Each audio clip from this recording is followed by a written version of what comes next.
May mga bisita muna tayo, Idol. May mga Sige. bisita. Si Ma'am Maria Richel Barbacena, Ninita Quiamco, at Amelia Santos.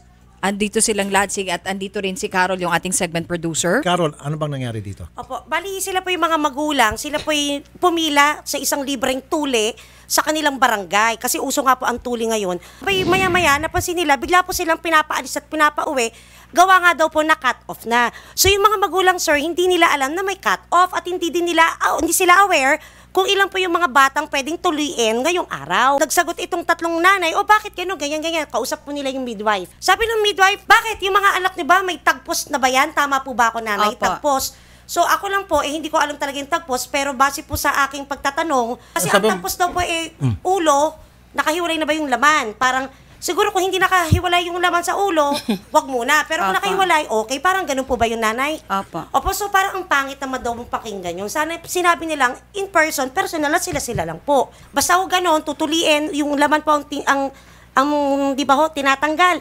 Eh ngayon, sabi sa kanila, ba't yung tagpos ba niya, ano pa ba, kung ano man.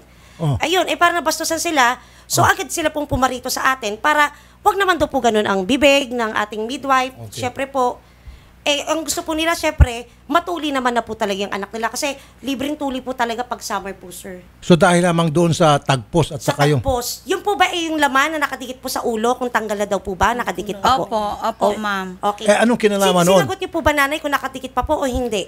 Doktor po sila, ma'am. Sila po ang tumingin, ma'am. Tama nga naman po, ate. Opo. Tama po kayo doon. At least may natutunan po ako sa inyo. Ang tagpos ay gano'n. Kayong ko lang po talaga, nanay, nalaman po yan. Anong kinalaman noon sa mga tagpos, yung mga Yun nga ulo, po. sa mga balat? Siguro, pag tuli-tuli, bakit kinailangan pang alamin yun? Siguro, sir, kasi may mga tao o lalaki, pag hindi pa siguro nakausbong, hindi pwedeng tuloy, baka lahat yung matanggal. Siguro may certain part lang po, di ba, na tinatanggal, sir. Hindi nga po. Siyempre, mamali ko kung gaano, Parang di ba? doktora si Carol Ganun po. magsalita. Yun lang po siguro ang tanong. Which is na misinterpret po ng... Mag-midwife ka na lang kaya? Naku, pwede. Sige, Carol. Salamat, Carol. Ha? Thank you po. Mr. Tony Peralta, Barangay Secretary, Barangay 162 ng Caloocan. Sir Tony, magandang hapon. Kanina po kayo nakamonitor.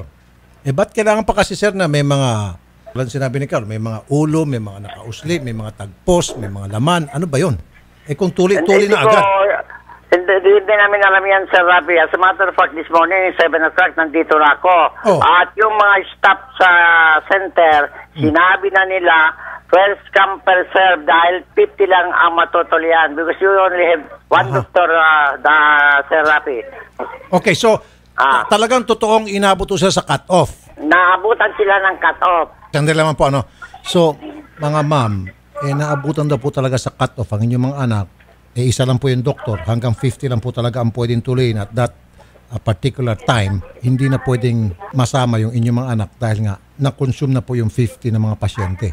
Dapat daw po maaga. Yung pong aga po namin ng 6 o'clock, meron na pong mas nauna sa amin. Ma'am, nung kayo po pumila, pang ilan po kayo? Wala po pong specific, sir, kasi po ang sabi ma'am, nila... kasi ang sinabi 50. Opo. So, unless kung kayo po pang-4, pang-5, pang-6, and wala then... pong number.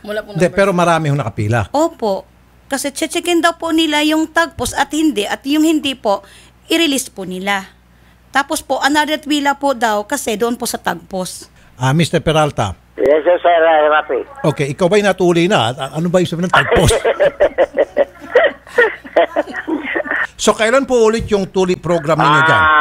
Hindi pa namin alam, Sir Rafi. But nonetheless, ngayon gumawa ako ng sulat against to the city mayor na kung maaari magkaroon ang tuli at the availability of doctors. Okay. So, sir, pwede ba i-lista na po namin itong tatlo nandito, yung kanilang mga anak, para sa susunod niyo pong programa sa tuli? Sige po, sir. Sige po. Okay. So, sige, sir, ha? I'll take your word for it.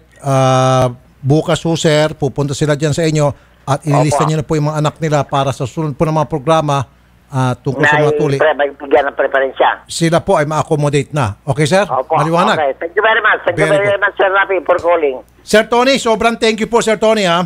Okay. Thank you po, Sir Rafi. Pag meron pong another program tungkol sa mga tuli sa inyong barangay, yung inyong mga anak ay sigurado na makakapasok. Salamat, sir.